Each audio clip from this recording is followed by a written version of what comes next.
All right, what's going on? Good afternoon, kings and queens, real estate kings and queens. How are you doing? Thanks for tuning in. And in this video, we are going to be talking about my favorite, hands down, best program for first-time buyers on the face of the mother effing planet, NACA. All right, NACA. Okay. Yeah, just NACA. Real quick, just some housing rules. The best way to get in contact with me is to drop me an email. ugotheagent@gmail.com is the best way to reach out to me. And when you email me, put that you're, from YouTube, like in the subject, you can ask your question and then you do dash from YouTube. You know what I mean? So that way I know where things are coming from and, kind of take it from there. But one of the things I always do is I get a bunch of questions from people and I answer them. But I always answer them individually. And I think moving forward, what I want to start doing, or what I'm going to be doing, is I'm going to take the questions that people are asking, answer it with a video, and then put that video online, because some of you might have the same questions. Some people ask really good questions, and I want to make sure that I'm answering them, but then also want to make sure that I'm sharing them, because, some of y'all might have the same questions. So I wanted to go ahead and keep this person anonymous, right? I'm not going to throw their information out there. And normally I wouldn't share a property address, but this property is already under contract. I spoke with the listing agent. It's already under contract. So we're going to go ahead and just talk about it. So it says, wanted to reach out to you in reference to the NACA process for housing. My intake meeting is October 22nd. I've been looking at properties before I started this program. Do I need to be fully approved through the NACA qualification process before I start visiting houses? The answer is hell yes. And the reason why, the logic behind that, is because you ain't doing nothing but window shopping. All right, kings and queens, you are just a window shopper. I don't even recommend y'all look at properties. Honestly, I really don't. I think you really just you need to have an idea of, I think you do this much research. Here's what I would recommend. You go out and you find the areas that you want to be in, right? You go out and you figure, well, what's the monthly, how much would it cost me monthly with the NACA mortgage to live in certain areas, right? In that area that you want to be in, how much is it going to cost you monthly? And the answer to this is going to be based on taxes, homeowners insurance, if there's an HOA, if there's a condo fee, and then whatever the price of the house is. What you cannot control is the interest rate. You can't control the interest rate when you go and buy a house. You can buy it down, but you don't know what it's going to be, the starting point. Interest rates for NACA have been consistently going up, mainly because interest rates overall have been consistently going up. But NACA will always remain the lowest of low. Right now, for everyone else on the face of the planet, interest rates are starting at 4.75, and that's if you have like stellar credit. NACA is starting at 4.25. Let me stop playing with y'all. Let me show y'all. Let me just show y'all. What that say? It says 4.25. It's 4.25 on a 30-year fix, and then it's 3.75 on a 15-year. But but check it out. It's definitely worth it, and there's that. But what I want to say is that, yeah, you just window shopping. You can't pull the trigger on anything, so why go out there and tease yourself? I think the most research you should do is, number one, being realistic with the type of monthly payment that it would need to put you where you got to be at, right? So something that's not realistic, right? I have a client, I think it's a husband and wife and couple, and their PITI is $800, right? But they want to be in areas where the property taxes are $6,000. Now, I'm going to do this math for y'all, right? On $600,000, 500 of it is just going to taxes. So think about, you got $800, 500 is going to taxes. That means you got $300 for everything else. And in this area, property prices are typically going to be around 150 all the way to like freaking 750. Right? It's a decent area, especially with taxes that high. They not going to buy in that area. They are going to be very disappointed. I have already sent them that, yeah, nah, it's not, nah, this ain't happening. Y'all want a house or a house? Like, what are you doing? Because we're not over here yet. We at 800. Now, if they was at 1800, different story. Very different story. Then this lovely lady would be able to purchase where her little heart desires. But unfortunately, it don't work that way. You know what I mean? We got to stay within the budget. We got to stay within what's affordable for you. And a lot of people say, oh, well, NACA is for poor people, low income, moderate income. Nah, it's really not. Majority of my clients are like I've had the last couple of houses I've sold have all been to people who make well above the median income, meaning everyone that I've worked with has been making at least 60,000 plus. You know what I mean? On average right now, I think my average client comes in on average, they're making about $80,000. So that's not true. You know what I mean? And I bought through NACA. I'm definitely not low income, moderate income, not to toot my own horn, you know what I mean? But I'm not low or moderate income or whatever the case may be, dude. Definitely someone that does pretty well, and I'm blessed to do really well. But I went through NACA because it saved me a ton of money. So that factor doesn't even matter, right? It's not just for people who are not as financially well off. It's just for people who are smart. It's really for smart people. Smart financial people go through NACA. But yeah, I don't recommend you go look at houses. Only thing I recommend you do is you figure out where you want to be at, and then you make sure you understand what the monthly payment you're going to need to pay in order to be in that area, and then you reverse engineer it so that you're on paper you can afford that, right? And if you can't afford that area, then that's cool. Then just look right outside that area. Look at 2 minutes from that. Like for me right now, the area that I wanted to be in for a long time was University City.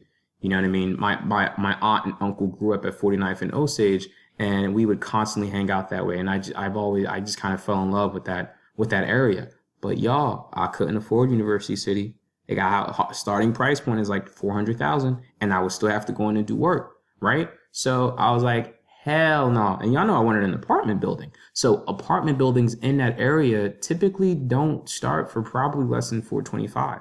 If it starts below that, then it's something that needs work, right?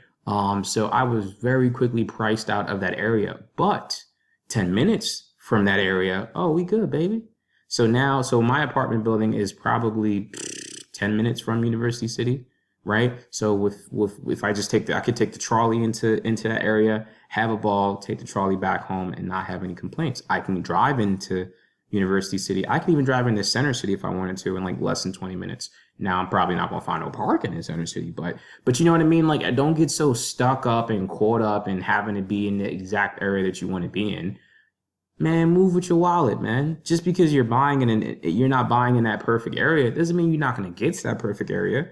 You mean this is just a stepping stone. This isn't for most of y'all. It's not gonna be your forever home.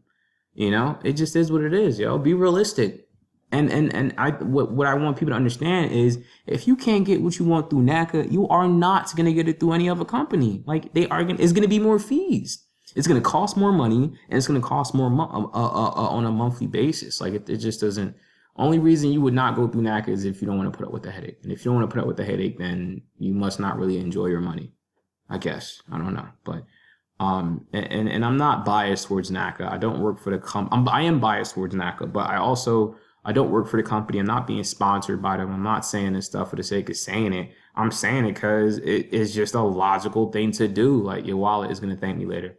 But anyways, I definitely would not. I would. Yes, you do have to be fully approved. You have to be qualified and actually before you can start looking at houses, because visiting houses, the goal is to buy a house. And if you're visiting houses that you possibly want to buy and you don't have the ability to buy it, then there's no reason for you to be there. You're wasting your realtor's time. You're wasting the seller's time. And you're wasting your own time. There's no point. I seen one I was interested in, but not sure if it's worth visiting at this time, since I'm still in the beginning stages of the program. You are absolutely correct. It is not worth you visiting. 3205 Whitney Ben Salem is the property I'm currently looking at. Also, how does getting a house work with having a rental license? Would there be any way to get out of it once a house is obtained?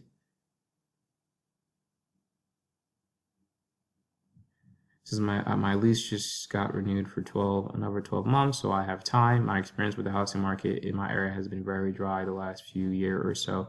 Just trying to get some guidance on the best way to approach the situation. Thanks in advance. First of all, I commend you for reaching out to me. I love that I'm someone that you can look to and you have confidence that I'm going to answer your questions. And I'm going to do my best to not disappoint. So big ups to you for even sending this email. I respect, and I'm going to support you in the best way I possibly can. Now, I'm not perfect. Never will I claim to be, but I'm gonna do my best to help you out. So number one, or the question you asked is, how does it work with getting a lease? And it really just depends, right? So yes, you can terminate it, but you got to realize that you're going to have to bite the bullet and pay whatever termination cost it is. Maybe you lose your security deposit, and then you have to pay, I think a lot of people lose your security deposit, and then there's whatever. You have to go back to your lease and read what the penalties are for early termination. And then you have to then you have to weigh it in and say, all right, well, is it worth it? Right? If it's going to cost you X amount of dollars let's say it's going to cost you $2,000 to terminate your lease right now, and you saw the perfect house, right? And it got everything you need in it, right? Are you willing to pay the $2,000 to terminate your lease to go and occupy this property, right? Maybe we don't have enough information. Now, if we put numbers to it, let's say right now your rent is $1,800, right? But if you buy this house, then instead of your mortgage is going to be $1,400. So we have $400 a month in savings. What's that? That's $4,800 in a year. So in that situation, yes, it makes sense to terminate because now you're going to be saving $4,800 in a year. And maybe you're already halfway through your lease. So instead of 48, you're at 24. I should probably do this. Find a way to kind of write this down because I'm just jibber jabbing. Dang, what can I do to? Let's just do. I love Google Sheets. So let's say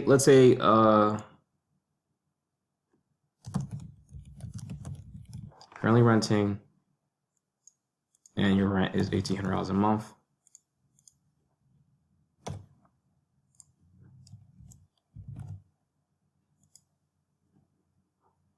And then if you buy, the mortgage might be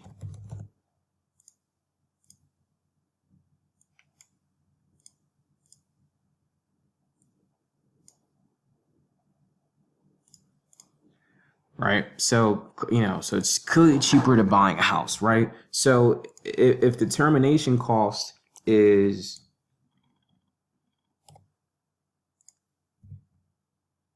we already know the answer to this. You're saving $400 a month or $4,800 a year by moving into this house versus with NACA, moving into this house, then keeping the lease. So let's say you're in this house for 6 years, you got 6 more years. Then what that means is that you're going to be saving $2,400 by terminating your lease, right? So if the cost to terminate your lease is less than or pretty close to $2,400, then I would say, sure, I would terminate. Let's say the cost to terminate your lease is $3,400.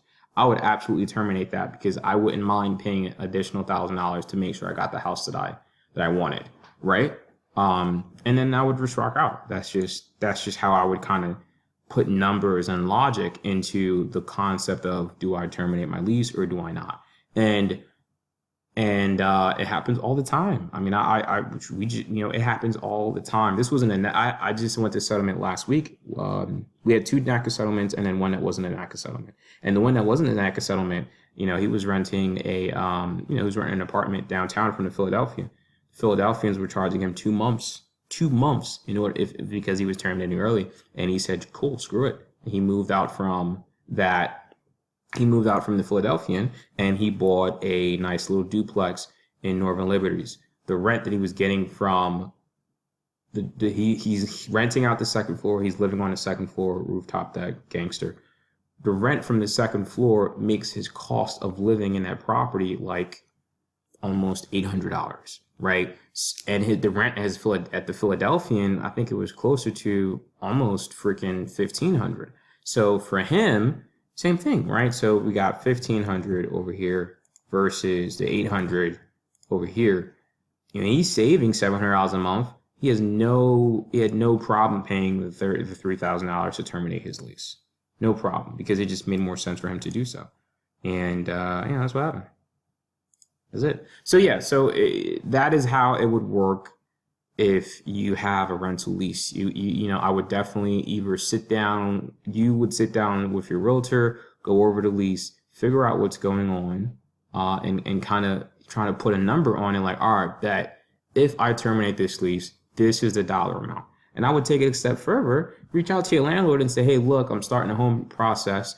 I want to be upfront and be clear. If I find a property and I have to terminate my lease, based on what's in our agreement, it looks like the cost is going to be, let's say, $2,500. Have the landlord verify, or the property management company verify what that dollar amount is, and make sure you do it on email where it's documented, so that there's no question about he say, she say. You just pull up the email. So if they want to act funny, you just, hey, well, what happened? In this email, you told me that it was going to be blah, blah, blah, blah, blah. What has changed since that time point? And more importantly, there's no new lease that has been signed, so there should be no change, right?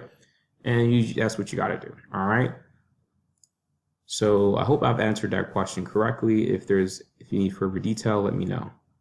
It says, would there be any way to get out of it once a house is obtained? Yes, you could definitely get out of it, but most likely there are going to be fees and penalties required.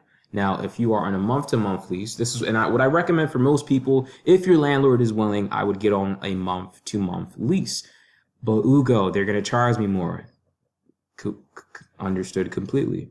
Then you just, again, go back and break it down to a numbers thing, right? If the rent is, let's say, $1,500, and then they now raise it to, I don't know, let's say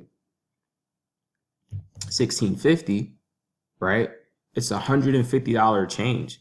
That may seem like a lot, but if it takes you 4 months to get qualified with NACA, and then it takes you another 3 months to get under contract, then you're good. That means that it only costs you $1,350. Now, and all you had to do was give all you have to do is give your termination notice, then you're good. Versus, let's say, if they say it was going to cost you 2 months rent to terminate. So if your rent is if you extended it for a year, that means if you were to terminate, it would be $1,300. When you look at it that way, you're like, oh, well, hold up. Even though they increased the price, if I go on a month to month, it's still a hell of a lot cheaper. So long as I'm here for only 9 months. Let's say if you're at 10 months, let's do 10 months. If they only increase it by $1.50, it's still 50% cheaper than having to pay 2 months to terminate. So again, it all depends on what's going on in the lease that you have, right? And then just don't even think you know what the answer is. You just gotta break it down and let the numbers talk to you, right? Let the numbers tell you, man, this looks great, or bruh, we don't want to do this. This ain't the way to do it, right? So just from doing the numbers, even if this was to go up to $1,700, I will be saving $1,000 by going month to month. And that's if it's going to take me 10 months, right? Maybe it takes me 5 months to get qualified with NACA, and then it takes me another 5 months to get the settlement. First of all, when you can't work with me, if it's going to take you 5 months to get the settlement, that's a long time. We getting you in the contract in like 30 days, you know what I mean? And then you're going to be in settlement in like another month and a half, 2 months. So it shouldn't take you more than 3 months to go from qualified to moving into your house, unless something goes wrong, you're super picky, or it's super competitive. Then maybe 3 months might be 4 months, but it shouldn't take you 5. So let's say it takes you 5 months to get qualified, and then you should be another 5 to get in a house. It would only cost you $2,000, even if your rent went from $1,500 to $1,700. You still rock out with the $3,000, right? That's it. That's all you gotta do. So,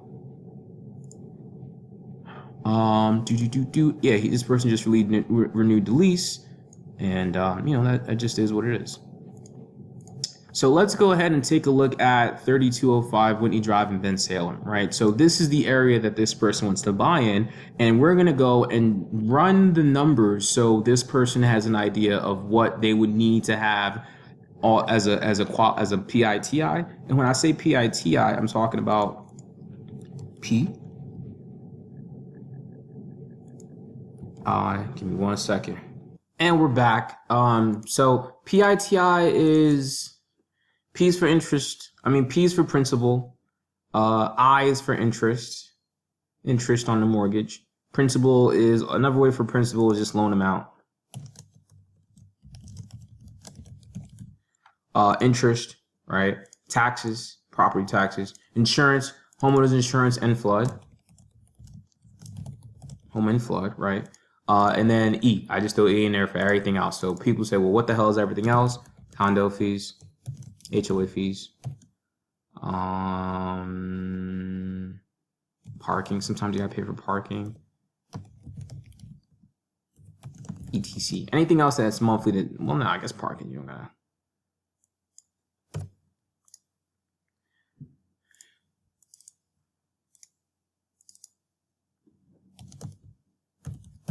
Those are just examples of things that would not fall within PITI, but it tie, PITIE, PITI, pity, PITI. All right, stop playing. But that's what that's what's most important, right? PITI is what's most important. So with that in mind, let's go ahead and see what would it be for the person that emailed me this. What would it be? What would a PITI need to be in order to get this to work out? So real quick, what I want to do is show some of y'all what it would be like if you were to go through FHA. So FHA will probably get you the settlement on the 30th. Your down payment is going to be at least 2%. So on something like this, we probably can do $450-$4,500 down. Homeowners insurance probably going to be around $800. So on a house like this, and we're probably gonna get maybe 3% assist, maybe even 4%. Let's go for 4%. All right, on a house like this, if you were going through FHA, you would have to bring right around almost, let's call it $11,600 to the table for everything, and that's covering your down payment, your closing costs, your covering everything, and your monthly payment would be around $1,723, around up. Assuming your homeowner's insurance is $800. Now it could be more. So real quick, let's just check if this is in a flood zone, because that's something most people don't. Oh, so you're out of a flood zone. You don't gotta worry about that. It's fantastic. So let's go back. Let's preview this report. Preview report. See what we got going on. So a lot of people, they get it twisted, right? They don't understand like there's so many costs in buying a house. Got $4,000 here, $2,000 here, $11,000 on closing costs. Then you got your down payment is $7,000. Completely different, two different things. And that's how that's these are the things that you got to be mindful of when you're buying a house. It's not all that easy, right? People say, oh well, I thought I only needed a down payment, 3.5 down payment when I'm buying a house. Nah, bro, who told you that? In the nicest way that I possibly can. But again, that's why we watch videos like this, so we can be up to date and better prepared. It's always heartbreaking to have someone that's qualified, right? They've gotten pre-approved, yet they don't have the funds that they need to in the bank because someone told them they need to bring whatever. So here's what it's at. So this is what it would look like if you were buying this property through an FHA mortgage. 11.6 on the total cost needed, and $1,723 on the monthly payment, right? That's what you got. Now let's break it down with the NACA John. NACA John. And let's go to interest rates right now, starting at 4.25. Let's see what the difference is for all you NACA haters out there. So first of all, there's no down payment for NACA. Settlement date, unfortunately, is going to be a lot longer. I mean, we're talking about maybe October. Let me be honest. Probably like October 9th. I mean November 9th. Birthday's on November 6th. If you guys want to cash out me any money. Interest rate is 4.25. Down payment would be exactly. I mean your earnest money deposit would be the same. It doesn't change anything. But then here's where everything gets funky. Oops, that's too little. Let's do 800. Now we just start deleting stuff. NACA covers that. NACA covers that. NACA covers that. NACA covers that. NACA covers that. I'm just getting rid of everything NACA covers.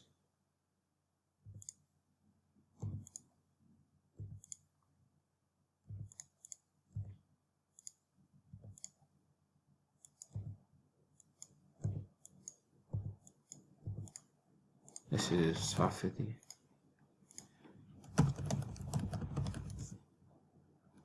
We're going to do the same 4% on the seller's assist. Except with the seller's assist, since there's no down payment or closing costs, all you can do is use that assist to buy down the interest rate. So 225 times that 4 is 9 grand. So you're getting 9 grand from the seller, just like you were getting at the other, with the assist over here. Same 9 grand for the FHA one. We're going to do the same 9 grand over here. But what happens is the 9 grand goes towards buying down your interest rate. And for a 30-year mortgage, it would buy it down by 1%. So for all you NACA haters, here's where y'all can kick rocks. Let's preview this one, and then we can compare and contrast. How about we just split the screen, do it that way, and then this one can be here, split it that, we split it that way. Right? Cool. So here's what we got. Make it smaller, a little bit smaller.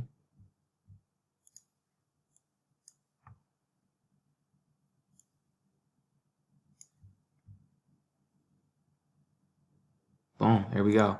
So over here, this is NACA. We NACA over here. Let me throw NACA over here real quick. NACA over here. Boom. This is Team NACA. This is Team FHA, right? So over here, we got $11,569.89 to go to settlement. And then over here, we got, let's just round this up to be 11.6. Over here, we're just going to round this up to be 7, right? That's what we got to do, right? That's total money coming out of pocket. We're both getting the same assist, right? The same 9 grand. Except over here, the 9 grand, I had to put it, where did I put that, Joe?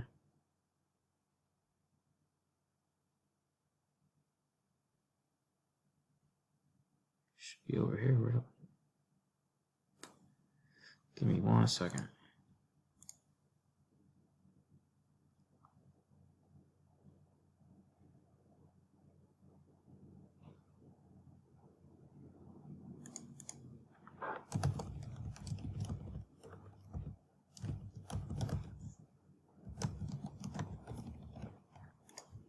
Could have sworn I did that last time, but I'm sorry, it's 4%. We're gonna let that ride. Probably it's not taking it in because this is 0. Put a penny there. Maybe it'll take now because I got a penny in there. So we preview it. We see it now. Yep, there we go. Perfect. Cool. So we got 11,000 over here. We got 7. Fudge. I forgot to get rid of title. Title always kind of comes back.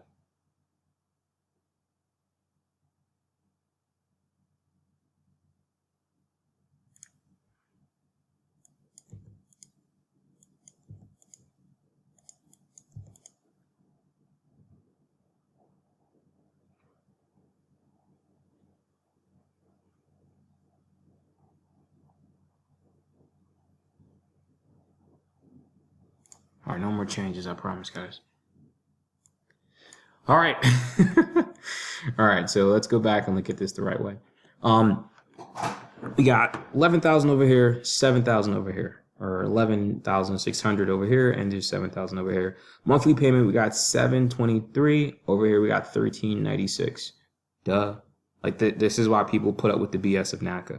It's a no-brainer. Of course, I'm gonna put up with the BS. Yes, you could torture me for 3-4 months to get qualified, and then another 3 months as I'm in a contract. If you're gonna save me almost $5,000 and freaking darn near $300 a month for the same property, let's rock and roll. Let's do it. And then this is just off the face value, right? Because you got to keep in mind, how much money am I going to be out of pocket? How much longer?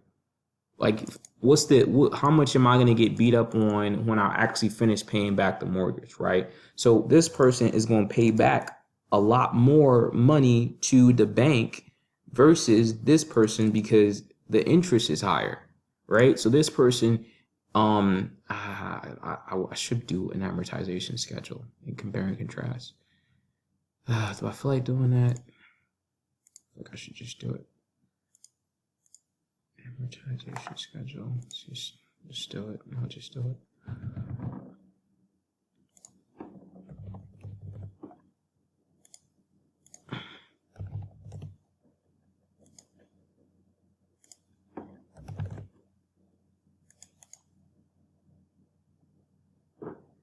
There should be a way to do an amortization schedule from here.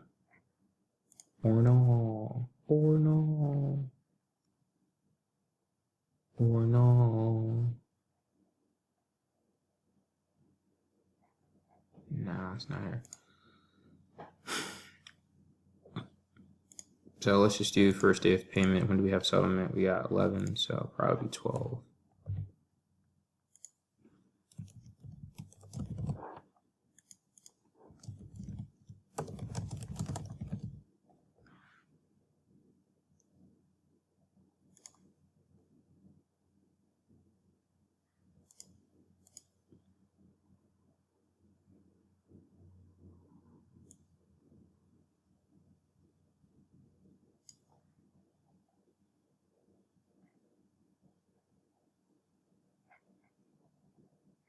So for this loan, dang man, come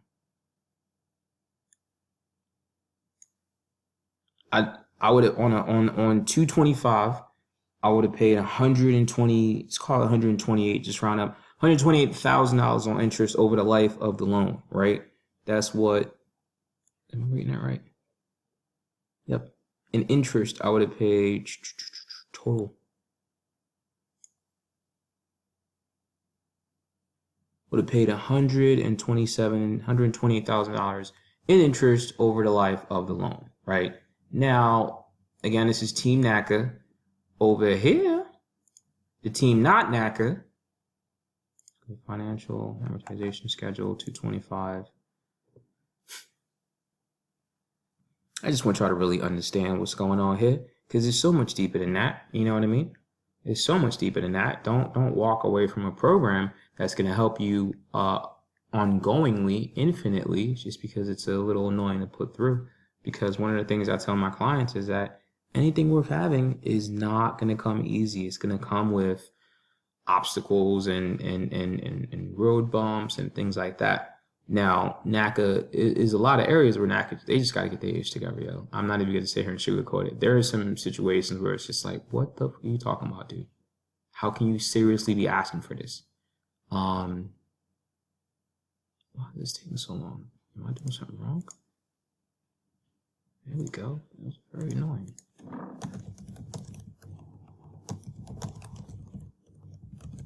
All right, I got 225. Number of payments 360. Interest rate for this one is 4.75. Calculate that.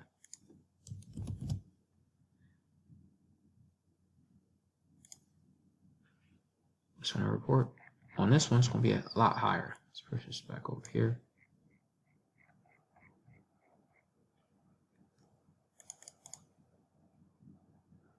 So what's the difference? We got 197 minus 127.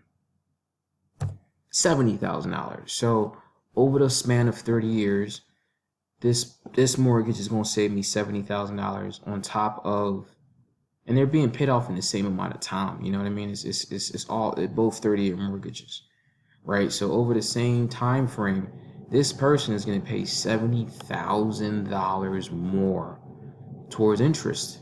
You know what I mean, on the loan. So Team NACA, you know, we pay back $352. Team not NACA pays back $422, right?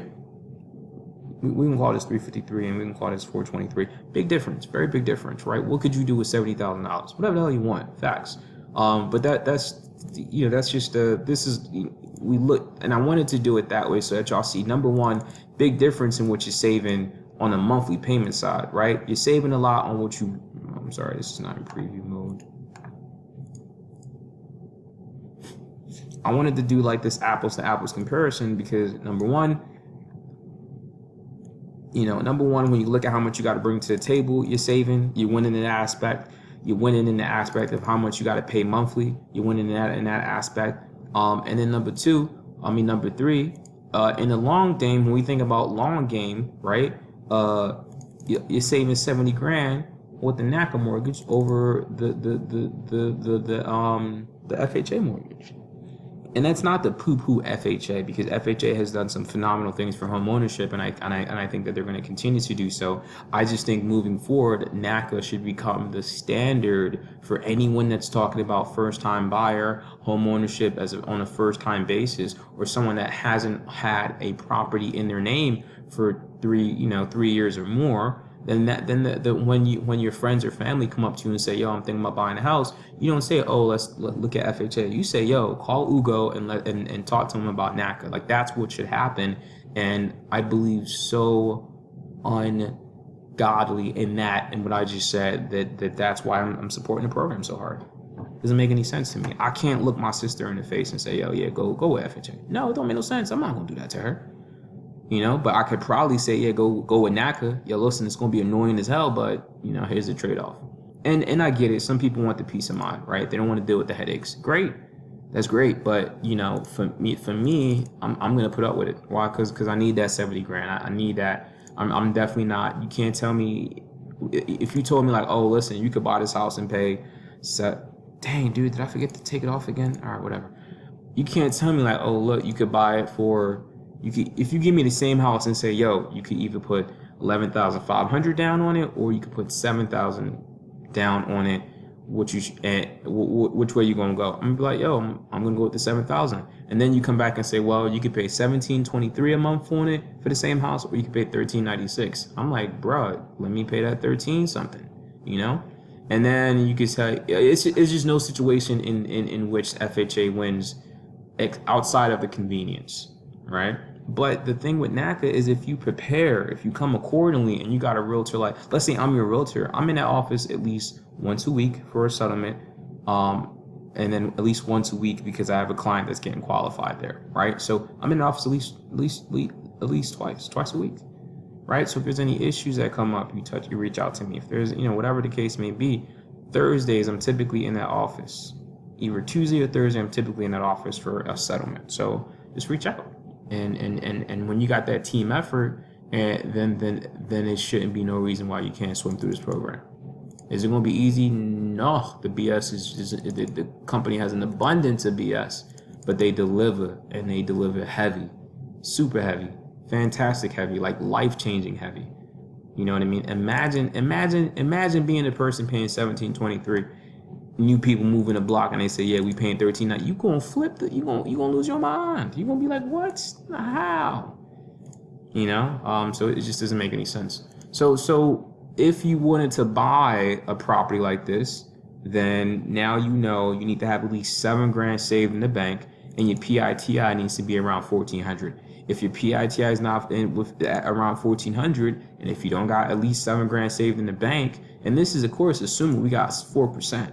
Right? So you actually want to save more. What if the seller says you can't get any assist? If the seller says you can't get any assist, and you still can't go above 1,400, then two things have to happen. You either have to have more money so you can cover the $9 grand to buy the interest rate down, so that the property is within your PITI, or you make sure you have a higher PITI. So let's go ahead and segue into how to know where you need your PITI to be at, because that is probably the name of the game of NACA, is just getting your PITI where you can buy in the area that you want to buy in. Okay, so for this one, if your PITI is not if your PITI is 1,400 and you have, it's not really the number that needs to be there.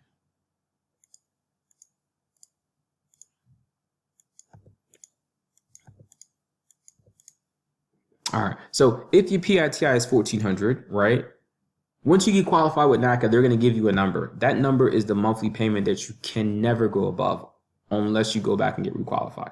Well, and sometimes it just means uploading the documents to show proof that you've paid off your car note or something like that. You know what I mean? But outside of that, it's not going to happen. So let's say you're someone and your PITI is 1,400 and you got, let's say, $8 grand in the bank, right?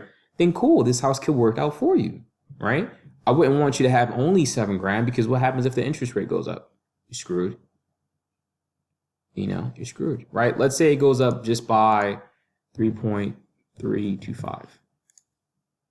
Boom. Now, number one, the monthly, the dollar, you're above your PITI, right? And you can't have that. Now, there's things you could do by, like, let's say you talk to your insurance company and say, yo, look, I need you to drop the monthly payment down to $740.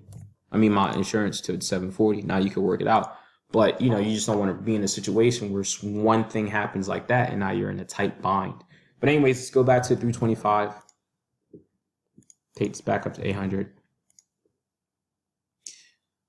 Now, let's say your PITI is only 1,200, right? And you're at 1,395. Then all you can do is buy down the interest rate more. The most you could buy down the interest rate is 10%, unless you're buying in a targeted area. And we're going to talk about targeted areas in another video. But right now, you would have to bring more money to the table. So for buyer buy down, right, you'd have to bring this down until it rocked out at the 12. So it's 1% of the mortgage amount. So 3% would cost you $2,250, 2.75. Let's just try 2, see if it works at 2. 1.75. So unfortunately, it wouldn't work, right? So right now, 1.75 is the lowest that you can get the interest rate on this property. And how does that work? 225 times 0.1. I'm sorry, 10%. 225 times 10%, which was 0.1, is going to say $22,500 is the most that you can spend on this property. 10% times 0.25, because it goes down by 1/4% for every 1%. So if you're buying it down by 10%, it's going to be 10 times the 0.25, which is going to be 2.5. So if the starting interest rate is 4.25, and we're getting that from NACA's website, right? And you're buying it down by 2.5. Buying it down by 2.5. The resulting number is the 1.5, which is what I have in there. All right. And if I'm running the numbers for you, let's say you're my client, I'm running the numbers for you. I know that your PITI is 12,000. And I know, well, let's talk about the money. In order to get this, seller gives you 4%. That means you can buy it down by 6%. So 225 is $13,500. Let's grab that real quick. Post it here. Chilling. So now, in order to buy this down, you need to have almost $21,000.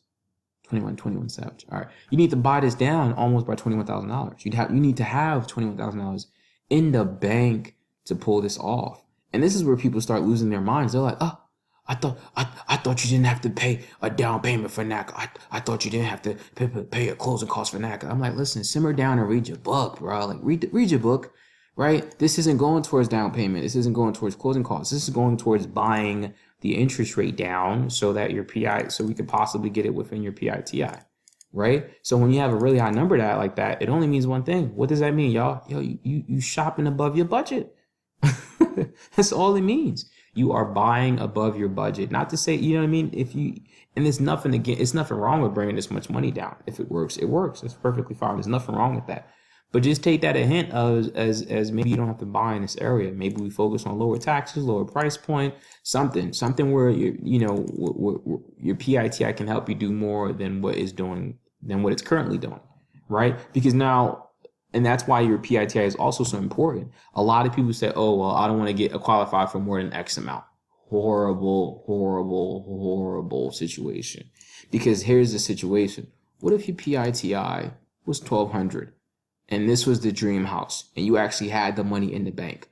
This means you're going to lose this house over $20 over a box of pizza a month. You're going to lose this house.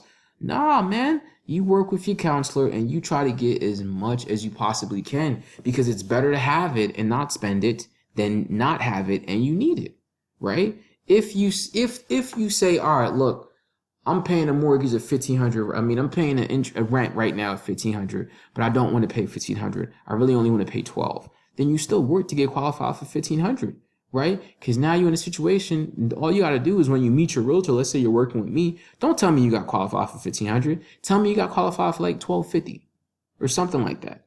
So then I can show, when I run the numbers, I'm like, yeah, listen, we're short by $1,220. Then you can say, you know what? You're gonna talk. You could probably do the $20. You could do that. Right? And that's it. That's how you would kind of manage that so people don't take advantage of you. Just kind of manage it. But anyways, for the person that asked the question, this is what it's going to look like if you're trying to be in this area, right? You're going to have high cash saved in the bank to buy down the interest rate to be where it needs to be, or you just got to have a higher PITI. So in this situation, 2.75, I would want someone with at least a 1350 PITI to be buying in this area. So if your PITI isn't at 13, then you shouldn't be here, right? Because now this puts us in a situation where even if we don't get the I would probably want you to be at least 1400, to be honest, because if we don't get the 4% assist, that's not even 4%. 4% is 3.25. I'm doing this wrong. Yeah, because that's where we were at before, right? I'd want you to be closer to 1400, 1415, 1425, right? And the reason why is because if we don't get the full 4% assist from the seller, then that means you have to cover it, right? So let's say seller says, look, I'll only give you 3%. It means you have to come up with the remaining 1%.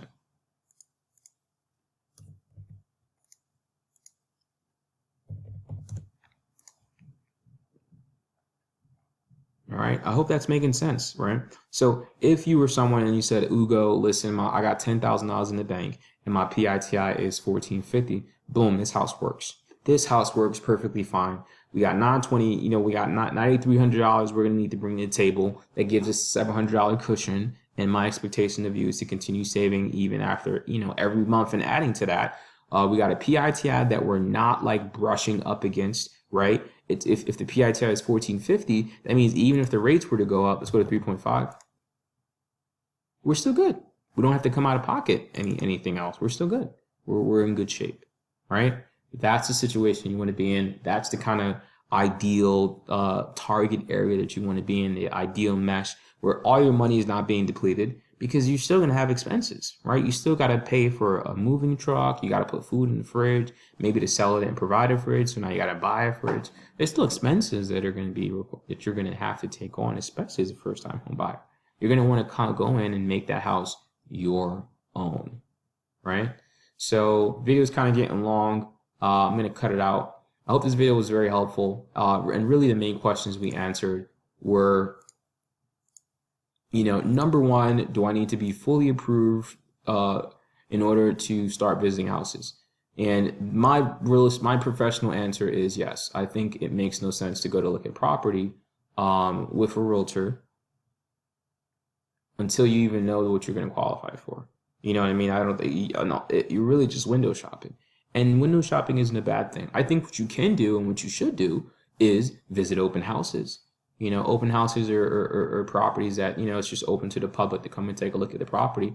Now on a Saturday, or Sunday evening or Sunday morning, mainly mornings, you can just stroll through a property in the area, get an idea of what it looks like, get a feel for square feet, blah, blah, blah, blah, blah. You can do that. You can go in and kind of do your due diligence and get your homework done. I think more importantly, what I think everyone should do is you should try and figure out what area you want to be in and then level up from there and figure out, well, how much money do I need to have in the bank to pull it off? And also what kind of PITI do I need to or max mortgage amount, max monthly payment on the mortgage do I need to be able to afford in order to be able to buy in this area or community? And that's what I think your time and energy should go towards.